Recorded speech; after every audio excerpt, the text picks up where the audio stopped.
Ya, saya tidak ingin berasumsi apakah mereka yang terpilih dari proses yang itu. Tapi menurut saya, politik uang itu investasi keburukan yang investasi yang buruk pada masyarakat kita. Kita masih harus kita harus refleksi bahwa kita belum berhasil.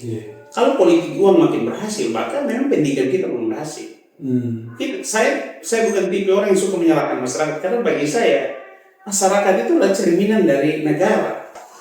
Hari-hari ini gagasan itu adalah nilai dan kekayaan yang luar biasa. Anda jangan menganggap remeh gagasan, karena dari gagasannya mimpi-mimpi besar itu bisa terwujud. Kalau tanpa gagasan, mimpi besar itu hanya tetap ada dalam mimpi. Oleh karena itu, follow akun Instagram Politik Gagasan. Beta sebelum ke pertanyaan sebelumnya, beta minta Kakak Gusti punya pandangan terkait dengan akselerasi pembangunan ini. Apakah punya korelasi antara politik uang pada saat dia mengikuti kontestasi? Karena kan kalau misalnya dia mengeluarkan budget yang cukup besar, dan dia hanya punya waktu 5 tahun. Ini keresahan kita sebagai orang sipil ya. 5 tahun. Kalau menurut asumsinya saya, itu dia harus mikirin bagaimana caranya balik modal. Apakah ada korelasinya dengan perkembangan dan juga terkait dengan hal-hal publik yang tadi? Ya, saya tidak ingin berasumsi apakah mereka yang terpilih dari proses yang itu. Tapi menurut saya, politik uang itu investasi keburukan yang investasi yang buruk pada masyarakat kita. Kenapa? Ya, banyak orang bilang ya, hari ini politik itu sangat kapitalis, politik gagasan kalah dengan lu modal apa? Saya juga alami waktu proses kemarin, saya datang di banyak tempat dan bertanya, Pak punya uang berapa? Saya bilang, jangan pilih saya kalau Anda begitu, karena bagi saya harusnya saya itu berhutang pada Anda. Kalau Anda mendukung saya tanpa membayar, maka menurut saya terbebani dengan hutang. Berarti 5 tahun saya harus bekerja baik untuk membantu Anda. Mungkin saya tidak kasih Anda duit, tapi saya juga tidak menyalahkan masyarakat. Karena apa? Karena bagi saya kondisi hari ini pragmatisme tinggi, politik uang menjalar, yang mungkin akan ada dampak yang menjalar. Tapi ini juga buah dari banyak hal. Pendidikan kita baik formal non formal, termasuk di jalur-jalur yang menurut saya harusnya bertanggung jawab pada pendidikan politik rakyat. Kita harus refleksi bahwa kita belum berhasil. Kalau politik uang makin berhasil, maka memang pendidikan kita belum berhasil. Saya bukan tipe orang yang suka menyalahkan masyarakat, karena bagi saya masyarakat itu adalah cerminan dari negara. Kalau masyarakat itu buang sampah dengan baik, itu karena negaranya hadir sejak awal. Negara hadir dari pendidikan, dari kesehatan. Kalau masyarakat bodoh, misalnya dianggap bodoh, itu bukan karena kesalahan masyarakat. Ya karena negara tidak adil membuat mereka sejahtera sehingga mereka cukup gizi untuk anak-anaknya sejak kandungan. Jadi kita kadang-kadang menangkap selalu gejala permukaan, tidak melihat kenapa.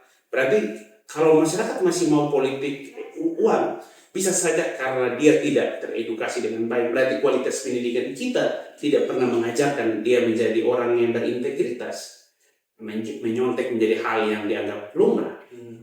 Tapi itu juga bisa buah dari kondisi keekonomian dia yang susah, di mana dia lebih baik terima 300.000 untuk bayar tagihan dari rentenir yang bekerja bebas. Anda datang dengan ide gagasan, tapi dia punya rumah diketuk oleh rentenir besok dan lusa, dan dia harus menyelesaikan soal itu. Berarti inilah yang harus kita bereskan, sehingga kalau kita memanen pragmatisme rakyat, ya jauh dah. Jadi ya harus ada kerja terus-menerus melakukan ini, dan sambil perbaikan sistematik. Ya terus juga sistem kita tuh membuat jadi kapital, bos. Dia menjadi pasar bebas. Orang tidak perlu capek-capek masuk organisasi partai politik. Orang tidak susah capek-capek dari bawah. Cukup punya duit dan bisa masuk partai politik, lalu jadi calon dan terpilih. Lalu kemudian tadi pertanyaannya, apakah ada korelasi? Ya kalau kualitas orang, kita tidak memilih orang karena kualitas, ya jangan berharap juga banyak. Lo kalau Anda kan pilih karena dia punya sumber daya, kayak sumbang sana sini. Berarti Anda memilih orang yang sebenarnya bertugas jadi petugas dinas sosial, bukan menjadi politisi.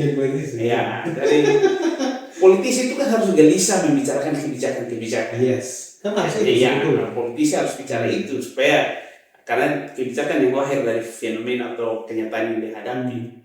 Tapi politisi tidak bisa bicara itu karena bagi pemilihnya dia cukup menyenangkan rakyat. Dia mulai merasa bahwa ngapain juga harus bekerja tentang gagasan.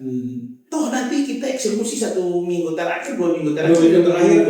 Betul. Jadi kerja-kerja pendidikan politik yang dilakukan bertahun-tahun buyar seketika di 2 minggu terakhir. 2 minggu terakhir. Serangan fajar istilahnya. Ya. Kadang-kadang fajar belum menyingsing pun sudah diserang. Ya, jadi saya kadang bercanda, saya bilang begini, institusi dulu ya bau-bau politik tidak sebrutal sekarang. Apa karena dulu Orde Baru sangat besar? Saya nggak ngerti, tapi terbukaan, yang keleluasan yang sangat bebas, jadi akhirnya orang merasa sangat luar biasa untuk melakukan tindakan politik uang yang brutal. Sekarang saya kadang-kadang bercanda, dulu belum ada Panwas di level TPS. Dulu, iya kan? Zaman dulu. Sekarang Panwas itu ada di TPS. Tapi politik uang juga terjadi. Mungkin ya. Jadi ironi, makin banyak lembaga pengawas, makin banyak aparat, tapi politik uang juga makin masif. Ada sesuatu yang bermasalah. Dan itu memang harus dirubah kan? Ya, mesti ada terobosan. Kita berharap orang datang melapor dia melakukan politik uang. Orang berharap yang menerima datang melapor, tidak mungkin. Orang yang terima duit, memberi dia siapa mau celah. Sebagai closing, karena kakak juga itu di PDI Perjuangan ya, di PDI Perjuangan itu di bidang ekonomi kreatif dan juga digital. Nah, di bidang ekonomi kreatif dan juga digital, sehingga saya ingin melihat pandangan terkait hal itu, yang mana ada hubungannya dengan pemerintahan. Kalau kita dengar di Jawa Barat, Deddy Mulyadi ya, waktu di salah satu pidatonya, dia bilang, kita semua ini kan sudah digital.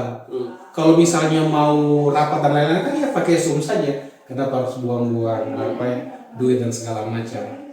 Seperti itu. Karena kalau misalnya kita lihat digitalisasi untuk di pemerintahan, beta rasa ini belum semua. Dan kalau misalnya digitalnya itu jalan, itu mungkin akan lebih efisien.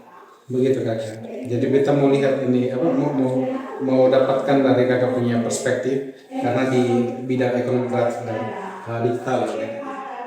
Ya, kalau saya sih sebenarnya sebenarnya digitalisasi itu kan sebenarnya filosofis sederhana itu mempermudah. Kata kunci digitalisasi itu mempermudah. Jadi kalau dulu kita ingin ngantri di layanan publik, harus pergi dari pagi, kan sekarang kalau bisa ada aplikasi kan yang bisa. Atau kalau Anda ingin melapor, mestinya tidak perlu lagi tunggu datang ke kantor ini untuk mengantri, tinggal foto, ada lokasi, kirim real time kan. Ini contoh. Ya dulu kan di kota ini katanya ada apa? Smart City. Saya terus terang ini lagi bingung yang smart yang mana. Ya jadi tapi ya sudah kita hargai ada niat usaha itu. Tentu barang ini tidak kan kita sekarang begini, mulai dari yang sederhana informasi publik. Sebagai warga negara, kalau teman-teman ingin mengakses informasi publik, contoh ingin tahu berapa banyak dana parkir di kota ini, teman-teman carinya di mana? Ya, itulah sebenarnya. Ya, makanya sebenarnya kita kan sudah lama punya undang-undang keterbukaan informasi publik.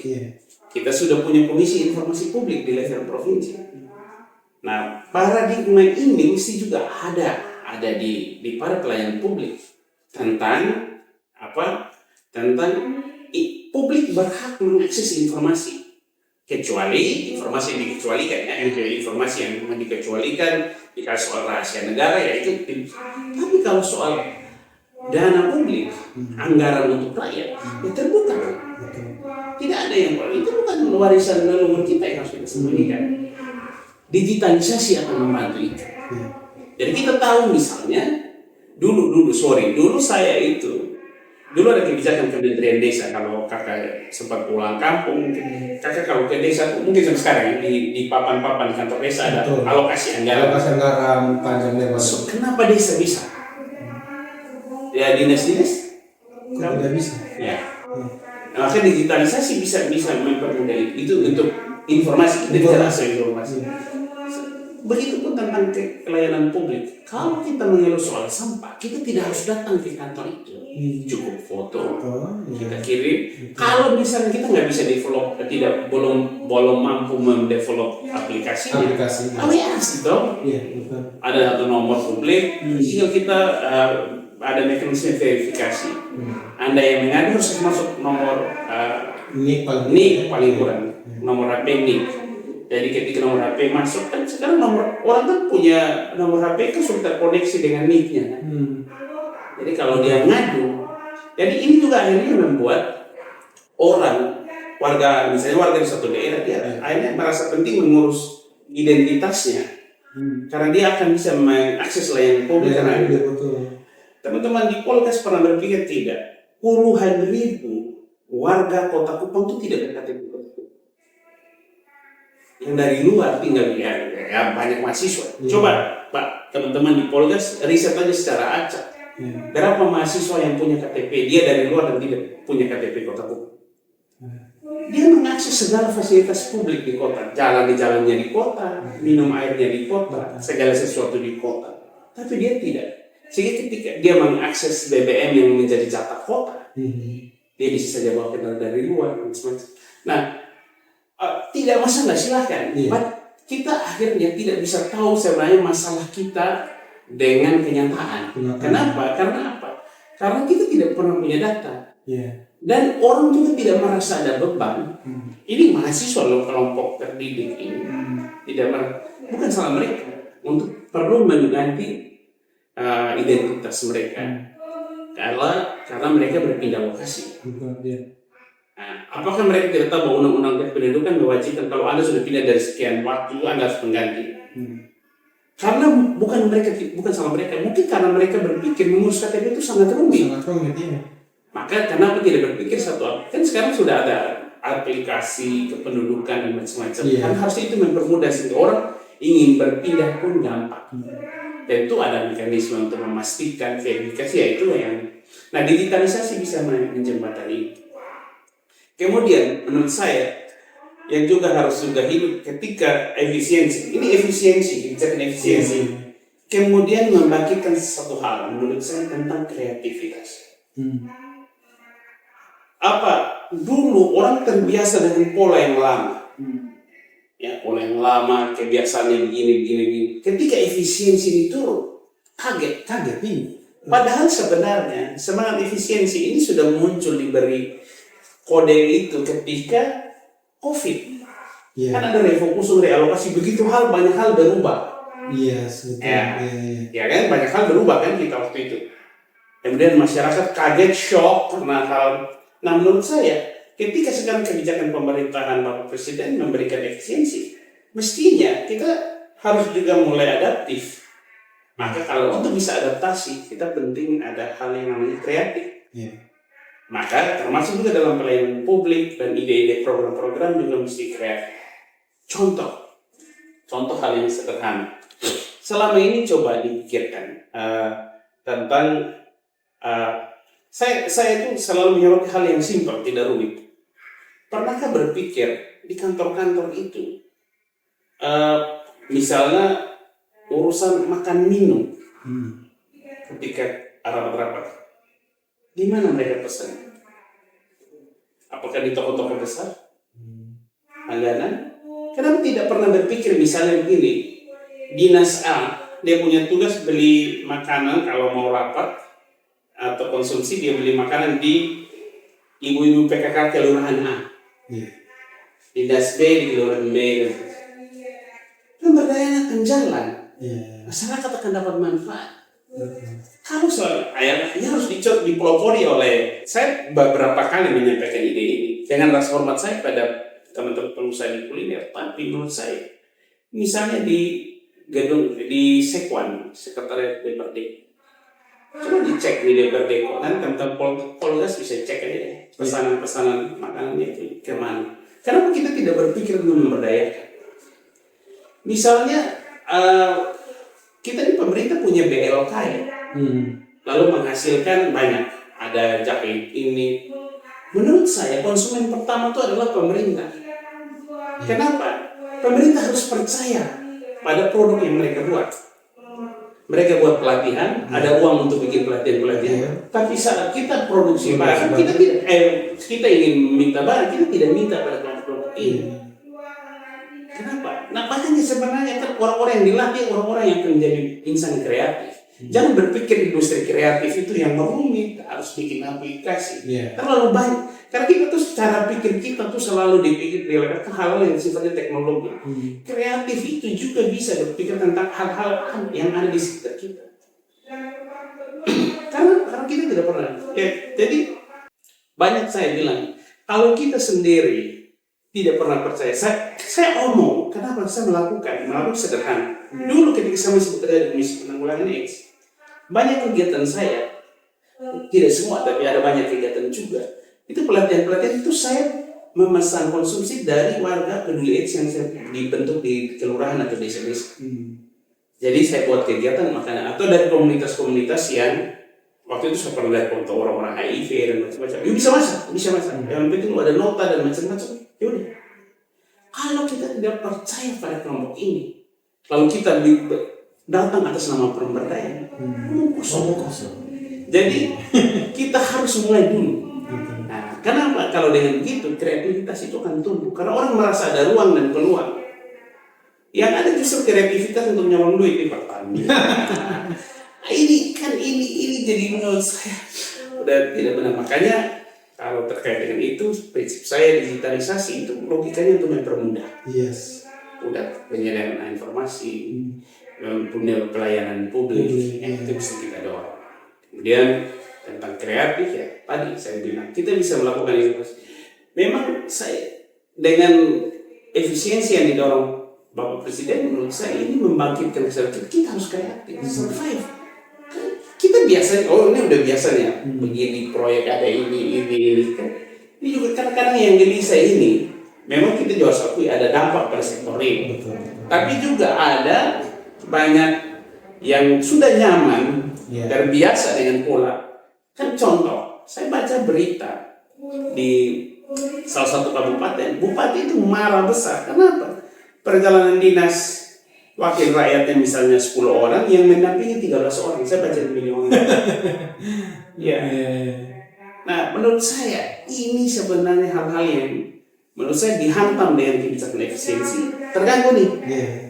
Nah, jadi bisa lagi. Nah, ada ya. Memang kita juga harus akui bahwa kebijakan ini mendapat sorotan dari banyak pihak. Kenapa? Karena berdampak pada ekonomi real. Karena di daerah-daerah faktanya itu masih digerakkan oleh anggaran-anggaran pemerintah. Nah, sektor swasta, kalau daerah yang punya banyak sektor swasta enak. Di NTT berapa banyak? Ini makanya saya kira itu. Nah, sebagai kita kalau saya sih sebenarnya dengan hadirnya ada banyak kebijakan efisiensi banyak macam-macam. Kita juga dituntut untuk bisa adaptasi. Nah, selama ini saya tidak tahu tentang politik gagasan. Ketika bicara efisiensi yang di benak orang itu soal pengurangan duit. Hanya itu. Kenapa tidak pernah ada di kepala kita efisiensi itu adalah juga dalam hal sebenarnya pelayanan. Kalau pelayanan yang dulu bertele-tele dibuat lebih efisien. Dulu urus izinnya lama, sekarang kalau datang lu dengan syarat lengkap, ya udah izinnya jadi hari itu. Efisien. Kenapa efisien itu selalu didorong? Ya karena selama ini ada kelompok yang biasa dengan uang banyak lalu dekat. Ini efisiensi juga mesti juga menurut saya mesti didorong dalam konteks yang lain. Efisiensi itu artinya presiden bicara efisiensi itu harus diterjemahkan juga dalam konteks efisiensi dalam hal pelayanan publik. Kalau bertele-tele dibuat ringkas, izin yang panjang dibuat sederhana, kredit yang rumit dibuat gampang diakses oleh rakyat. Kenapa itu rumit sekali? Kok negara tidak malu ya sama rentenir? Rentenir itu begini. Rentenir beri pinjaman pada orang dengan mudah. Padahal dia nggak punya dia punya modal yang besar. Tapi dia berani kasih pinjam orang, meskipun ada bunga yang tinggi. Dia nggak punya duit. Kalau negara ini kan banyak. Betul. Kenapa dia tidak berani memudahkan memberikan kredit kepada rakyat? Banyak sekali. Memang sekarang ada ini saya dengar udah mulai dipermudah. Tapi kenapa orang sulit? Tuh yang dipinjam rakyat kecil-kecil kok 2 juta, 1 juta, ya macam-macam. Tapi begitu rumit. Makanya hari ini menurut saya kadang-kadang bilang, bisa ya rentenir itu banyak. Dia berani memberikan pinjaman pada orang dengan bunganya tinggi, tapi dia berani dapat kayak jaminan kan? Dikasih. Dia cukup tahu. Kenapa negara tidak berani? Padahal negara punya segala sesuatu, punya segala instrumen. Orang nggak bisa lari dari negara.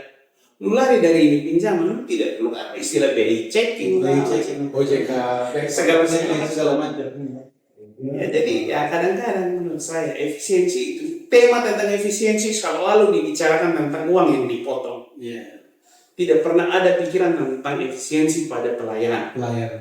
Ini mekanismenya dibuat lebih singkat. Iya, lebih simpel. Dan Dan misalnya juga di banyak hal, termasuk guru-guru jangan terlalu banyak dibebani dengan laporan aneh-aneh, report di puskesmas, bidan perawat itu di desa jangan banyak form yang diisi. Kasian, nggak efisien. Maka efisiensi harus digerakkan pada juga pelayanan yang simpel, sederhana, dan mudah diakses publik. Ya, luar biasa Kakak Gusti. Wah ini tidak terasa udah hampir sejam ya. Kita ngobrol udah sampai sejam.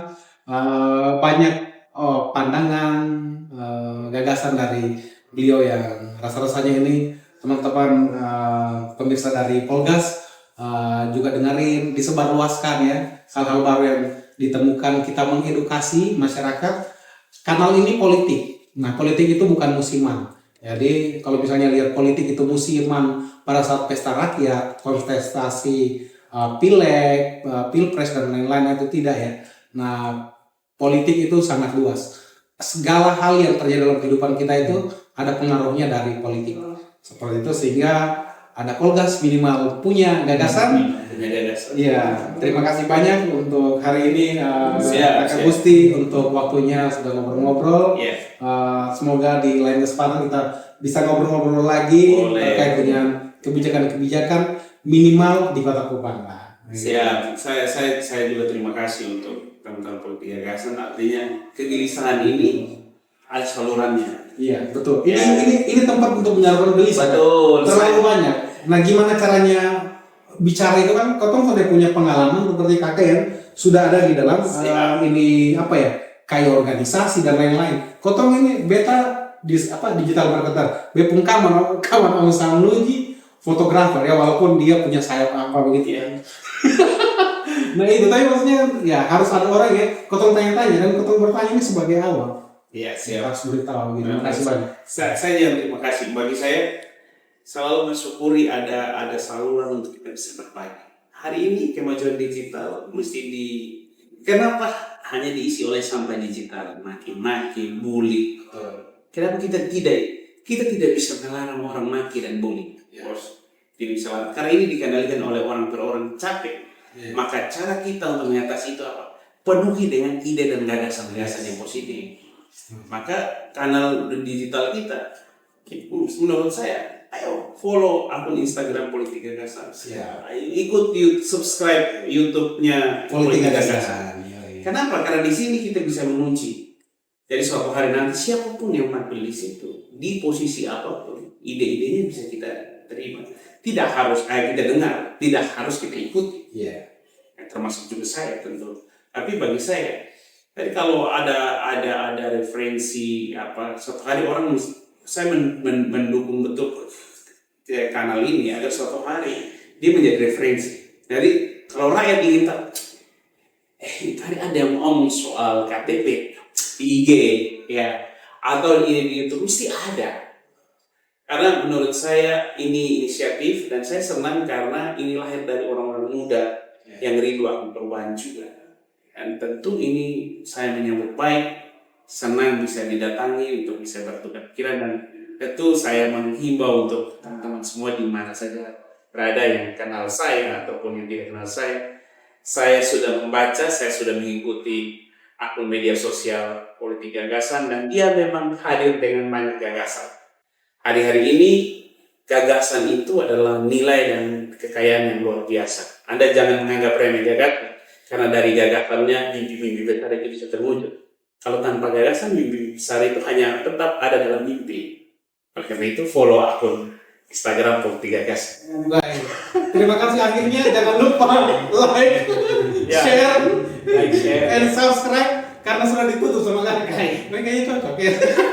Dan menurut saya jangan hanya like, tiap kali ada itu kita tidak rugi untuk restory dari naikin story WA-nya, Facebook-nya. Iya, sudah di closing sama Kakak Gusti. So teman-teman, sampai jumpa di video-video selanjutnya. So bye bye.